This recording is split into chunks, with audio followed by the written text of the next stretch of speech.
Weston McKennie got his move, a 15-point deduction for Juventus. Obviously, a great move for him to get out of that situation to a team that wanted him. But for Leeds, is this the right move for them? I think it's a great move for Leeds in the terms of the player they've got. I think McKennie will add to Leeds. Him and Tyler Adams will be a good fit in the midfield. I think they've done well. If you take away the connections in terms of the USA connection and Jesse Marsch and the ownership at Leeds, I think he's a very good signing. But I think when you factor all that in, it gives Leeds a bit of a problem in the sense that it looks like they're only signing American players, and it looks like that Jesse Marsch only wants players that he's familiar with from the US or MLS, or they've appointed Chris Armas as a coach who was at Man United last season, didn't have a great time at United. So if you're looking from the outside, it looks like Leeds are only focusing on players that have got a US connection, which is fine. But if Leeds get relegated, then the finger of blame will point to the recruitment policy, which only focuses on American players. So it's a difficult situation for McKennie because he's a good player on his own, and I think he should be looked at in that context. But I think because he signed McKennie, Tyler Adams is there, Brendan Aronson, and the American connection off the pitch. They're almost a hostage to fortune in a way. If Leeds go down, it'll be their fault. If they stay up, well, Leeds have stayed up because they stayed up. So it's a tricky one. But I think, look, for McKennie, Juventus, a very big club, but they've got problems. So it's a move to the Premier League. And I think it's the best move he could have made. I spoke to him at Ellen Road when he signed earlier this week, and he actually said that he would have preferred to move to Germany. His first choice would have been back to Germany because obviously he grew up in Germany. But again, we talk about the money. It's the money in England. The money in the Premier League just blows everybody else out of the water. So he's got to move to Leeds. He'll play every week if he's fit. So it's a good platform for him. You've mentioned the American connection. The ownership is American. Jesse Marsch, he brings in 3 American players, an American coach to go with them. He's almost out of excuses, if you will. This is now his club. What kind of pressure is Jesse Marsch under right now? I think he's not under as much pressure as he probably should be, considering where Leeds are in the table. And they're 1 point over the relegation zone. And we're getting to, I think it's virtually a year now since he came in and replaced Marcelo Bielsa. Look, he kept them up. Leeds were going down with Bielsa in charge. He kept them up, Jesse Marsch, but only just. And this season, there's been a couple of highs, but a lot of lows. They've won at Liverpool, they beat Chelsea, but I think Leeds still look like a team that they could do better. I think they need coaching better. So Jesse Marsch, for me, should be in the press. You look at the managers around him. You look at people like Frank Lampard. They've lost their jobs because the bottom clubs tend to get rid of the managers when they're not performing well. But because Leeds have this way of, they've got this idea now where they want to, either sign players with the Red Bull connection or an American connection, and I think Jesse Marsch is central to that. I think the ownership model and the people in charge want that model, and they see Jesse Marsch as key to that. So if Jesse Marsch doesn't work out, it almost means that the model doesn't work at Leeds. So I think that they will stick with him probably longer than most other managers would get.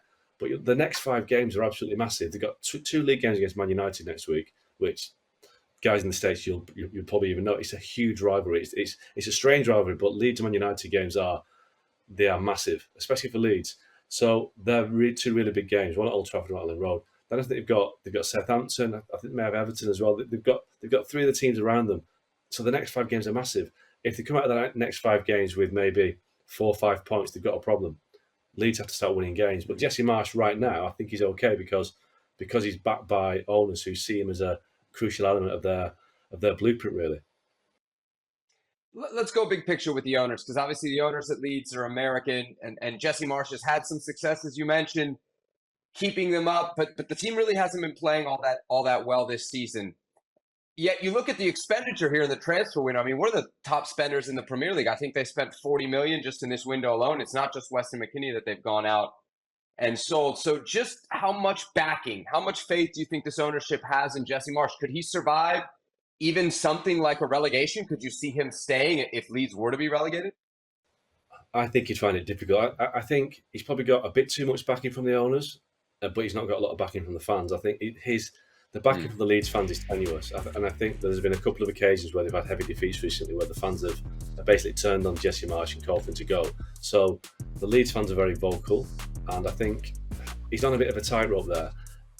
Like I said, when the owners and the board back the manager, that's the main thing. But when the supporters turn, it affects everybody. So he has to start getting points. Or he's kept the heads above water right now, but I think he needs to start picking up more regular wins because, like I said, Leeds are a big club. But for me, I think that they're underperforming, and I think the squad of players he's got should do better. But equally, I think some of their recruitment has been a little bit basic in the sense that it only goes to players the Red Bull connection or a US connection. They have to spread the net a bit wider. Real quick, Augie, bottom line. Do you think Leeds stay up? Next up for them is Nottingham Forest, another team that they're going to be battling to avoid relegation.